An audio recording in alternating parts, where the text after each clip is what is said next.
আমাদের, আমাদের কাছে আমার মা আমার বেটি রূপে এখন থেকে মহাদেব ভাঙর ভোলা তোমার হাতে।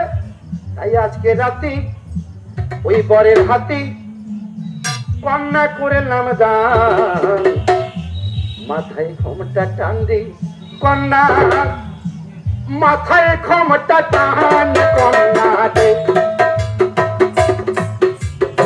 একটা কথা বলার ইচ্ছে হচ্ছে, আমি এই শুধু মিউজিকে এখন গান করি না, বর্তমানে আমার 5-7 রকম মিউজিক রয়েছে। আমার কত কষ্ট হচ্ছে আপনারা হয়তো বুঝতে পারছেন না। আমার কাছে আমার সঙ্গে অর্গান থাকে, আর বাঁশি থাকে, কুপি যন্ত্র থাকে, পারকেশন থাকে, কাশি ঢোল থাকে। এই 5-6 রকম যন্ত্র নিয়ে আমি প্রোগ্রাম করি। আমি আপনাদের এখানে 3 দিনের পরে অন্য জায়গায় প্রোগ্রাম আর একটা আছে শুক্রবার ছেড়ে পরশু দিন যাবো হাসনাবাদ। পরপর আমার ডেট রয়েছে ভাগ্নে।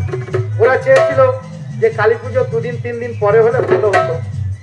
এরাও চেয়েছিল এই যে ঘাটবকুল তলায় যাবো, এরা বললো কালী পুজো পরের দিন হলে ভালো হতো। আমি বলি দেখুন, একবার যেখানে কথা ছেড়ে দিয়েছি, লক্ষ টাকা দিলে আমিও যাব, তাহলে অসুবিধা আছে।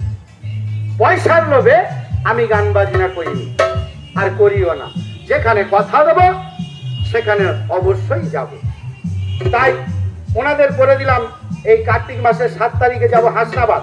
হাসনাবাদ বলতে হাসনাবাদ থেকে যাব নেবুখালী, নেবুখালী থেকে খেয়া পার হয়ে যেটা আপনার খুলনার বর্ডার, হাসনাবাদ থেকে আরো যেতে হবে খুলনার বর্ডার। ওখানে দিনের বেলা একবার গান করে এসেছি, 3-4 বছর ওনারা চাচ্ছে। ওখানে আমি যেতে চাই না, কারণ প্রচুর পরিশ্রম হয় আর জল খাওয়া যায় না। ওখানে জল এত নোনা, লাল, খাওয়া যায় না, আর তরি তরকারি খুব কম।